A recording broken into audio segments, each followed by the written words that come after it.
When you hear the name USS Pennsylvania, what do you think of? A 19th century broadside ship with black powder cannons? A turn-of-the-century armored cruiser? A massive super dreadnought battleship of World War I and World War II? Or maybe a silent nuclear-capable submarine?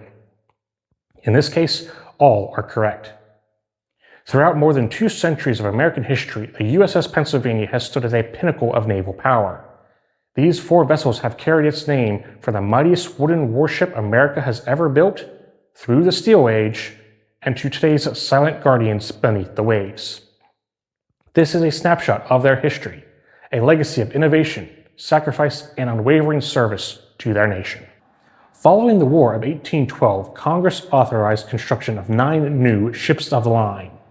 This being the standard design of warships, where the tactics were to line up broadside and volley fire cannons at each other. The most ambitious of these ships was the USS Pennsylvania. Designed by naval architect Samuel Humphreys, the keel was laid down at the Philadelphia Naval Yard in 1821. After 16 years of construction, the massive vessel launched on July 18, 1837. She displaced over 3,200 tons, stretched 210 feet long, and had a beam width of nearly 57 feet. The minimum requirements for the ship's armaments was 74 guns. With Samuel Humphreys being the Navy's chief builder, I can only imagine him saying, "Those numbers up, those are rookie numbers in this racket," to Congress, as he almost doubled it, ranging from 120 guns to 140 guns across her 4 decks, varying upon the configuration of the top deck. By any measure, she was the largest wooden warship ever built by the United States. Her only notable sea voyage came in late 1837, a short trip from Delaware Bay to the Norfolk Naval Yard in Virginia, where she was administratively decommissioned as a warship and repurposed as a receiving ship, a floating barracks to train recruits. She lingered there until April 20, 1861, when Confederate forces threatened to take Norfolk. The Union troops elected to set fire to her, where she burnt to the waterline to prevent capture. Her wreckage was later salvaged and broken up. The USS Pennsylvania embodied the young republic's bold ambitions. Her brief service life of a wooden giant would soon give way to the oncoming industrial navy. During the Civil War, another vessel was laid down bearing the name USS Pennsylvania, a Java-class screw frigate. These wooden-hulled steam frigates were ordered during the Civil War around 1863. But with construction delays, funding cuts, poor quality unseasoned wood, and the end of the Civil War in 1865, most saw little to no service. 10 ships were planned. Only 4 actually entered service. The ship that was intended to be the USS Pennsylvania sat in the stocks for years unfinished, before being broken up. The name returned with the new Steel Navy. In 1905, the second fully commissioned and sailing ship, the third of her named lineage, of the USS Pennsylvania was designated as ACR-4. She was a lead ship of her armored cruiser class. She displaced 13,400 tons and was capable of traveling 22 knots. She carried an armament of 4 8-inch guns, 14 6-inch guns, numerous smaller weapons, plus deck-mounted torpedo tubes. Her most famous moment came on July 18, 1911, when a civilian pilot named Eugene Ely landed a Curtiss Model D biplane aboard her. This happened when the USS Pennsylvania was anchored off Hunters Point in San Francisco Bay. This is the world's first documented fixed-wing aircraft landing on a warship. In 1912, she was renamed the USS Pittsburgh to free the state's name for a new class of battleships. The now USS Pittsburgh served until 1931, when she was scrapped under naval treaties. The most well-known USS Pennsylvania is that of the super dreadnought battleship designated BB-38, the lead ship of the Pennsylvania class of super dreadnoughts commissioned alongside her sister, the USS Arizona, BB-39. These were the second class of U.S. battleships to use the all-or-nothing armor scheme, where thicker armor is located on major critical areas of the ship, with other spots receiving little to no armor at all. The first class of battleships to implement this was the predecessor, the Nevada class. Her keel was laid on October 27, 1913 at the Newport News Shipbuilding Yard. She was launched on March 16, 1915, and was christened by a Miss Elizabeth Kolb of Germantown, Pennsylvania, and was then fully commissioned on June 12, 1916, once receiving final components. She joined the Atlantic Fleet and soon became the flagship of an Admiral Henry T. Mayo. Being too modern for European operations in World War I due to fuel oil logistics, she guarded the east coast of the United States and the western part of the Atlantic Ocean. After World War I, she continued as the fleet flagship and underwent an extensive modernization program from 1929 to 1931 in Philadelphia, where she received improved boilers and engines, enhanced armor, a new firing control system, and tripod style of mastings. On December 7, 1941, the USS Pennsylvania was in Dry Dock No. 1 at the Pearl Harbor Naval Station, undergoing standard maintenance. During the attack, she has been credited for being one of the first ships to return fire, with her 50 caliber machine gun crews opening up in defensive fire even before general quarters was sounded. A Japanese bomb did hit the USS Pennsylvania and damaged one of her 5-inch gun mounts and part of the galley. Debris from the exploding destroyers Cassian and Downs, also in the dry dock, added to the damage. Her crew suffered 24 fatalities and 29 wounded. Quick repairs allowed for her to leave Pearl Harbor on December 20th to receive further repair work on the West Coast. Once repairs were completed, she became the battleship workhorse of the Pacific Theater, providing shore bombardments for nearly every major campaign, earning her and her crew 8 battle stars and the Asiatic Pacific Area Service Ribbon.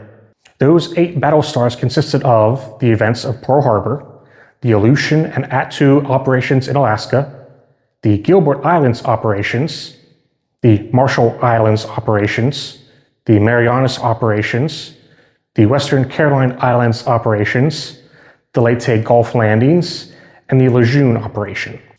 The USS Pennsylvania's involvement in the Pacific Theater campaigns had her crew start to affectionately call her Old Falling Apart, after nearly 150,000 miles having been sailed in World War II alone and her unwavering 29 years of service. During the USS Pennsylvania's World War II combat tour, documented records show that she fired 135,859 rounds of combined ammunition, of which 6,854 of those rounds came from her 14-inch guns. Shown here the official report of the actual ammo counts per gun per combat engagement. She would return to Hunters Point, California in March of 1945 to refit and swap her worn main battery guns with barrels salvaged from the Nevada and Oklahoma.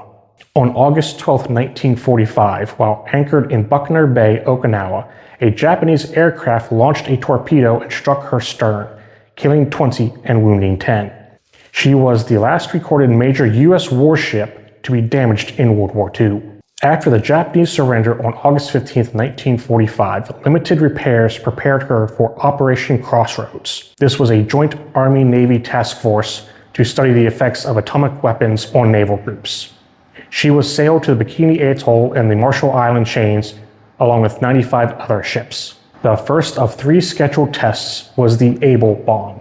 On July 1, 1946, an atomic bomb similar to the Hiroshima and Nagasaki bombs was dropped and detonated at 520 feet above the target array, shown here, where she was anchored more than 1,100 yards away from ground zero, indicated by the circle. Having survived the blast with only minimal surface damage, the USS Pennsylvania was then subjected to the Baker bomb, the second blast, which was detonated 90 feet under the water on July 25, 1946. And yet again, she survived, having marginal surface damage from the explosion, though the radioactive contamination from the water spray from the blast did render her highly radioactive and unsafe. The third test, Charlie, was scheduled on March 1, 1947, but was canceled due to decontamination efforts needed for Able and Baker, the underwhelming physical destruction of the test ships, and the limited supply of atomic weapons. The USS Pennsylvania was then towed to the Kwajalein Atoll on August 29, 1946, where she underwent radiological studies before being scuttled on February 10, 1948. She was decommissioned and her name returned to the Naval Vessel Registry. But her story does not end here.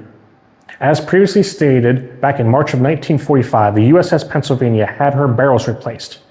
Gun number 22, serial number L4 and gun number 28, serial number L3, were salvaged during the overhaul and placed into testing and storage.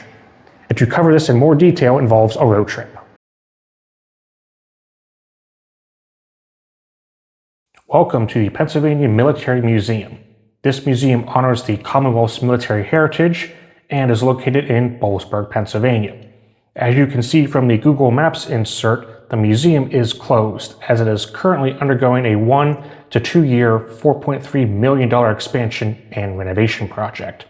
But the main reason for our visit here are these: 2 of USS Pennsylvania's 14-inch gun barrels. These 66-ton, 50-foot-long barrels are part of her legacy. After their removal in early 1945, the barrels of the USS Pennsylvania were either scrapped entirely, used in testing for possible nuclear-capable naval shells, or stored in Navy shipyards. In 1999, during an inventory check, these barrels were marked for disposition.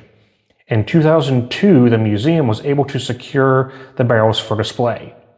After years of effort, these barrels were finally transported from Dahlgreen, Virginia, to the Pennsylvania Military Museum in 2009, where they sat guarding the entrance.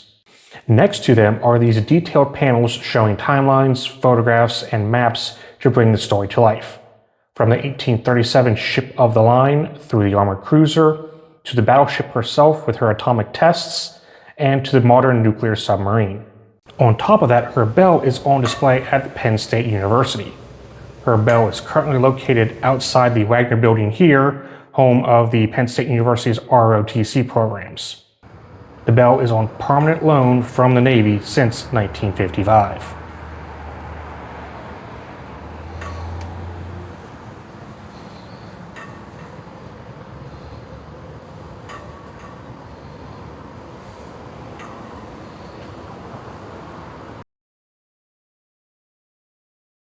The USS Pennsylvania continues its vigil beneath the waves. The current ship of her name is an Ohio-class nuclear-powered ballistic missile submarine designated SSBN 735. Her keel was laid down on January 10, 1984. She was launched and christened on April 23, 1988 by a Mrs. Marilyn Garrett, wife of the Undersecretary of the Navy, H. Lawrence Garrett III, and commissioned on September 9, 1989 at Groton, Connecticut. She remains in active service at nearly 19,000 tons submerged, 562 feet in length, and powered by nuclear propulsion. She carries Trident II D5 ballistic missiles and Mark 48 torpedoes. Her and her crew now stand as a major keystone of defense within America's nuclear strategic deterrent.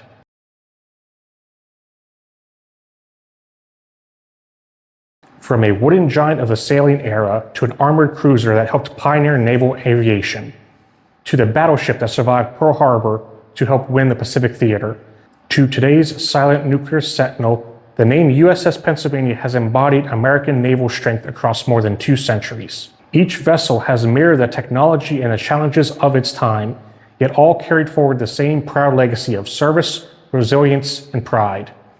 The spirit of the USS Pennsylvania sails on above and beneath the waves. Thank you all for watching, and if you enjoyed this obscure slice of hidden history, hit the like button, subscribe to the channel, all those YouTube things, and drop a comment below with any details I may have missed or suggestions for future videos. As always, you can follow me on X and Instagram at HistoryKnows518. And with that, thanks for watching and stay curious.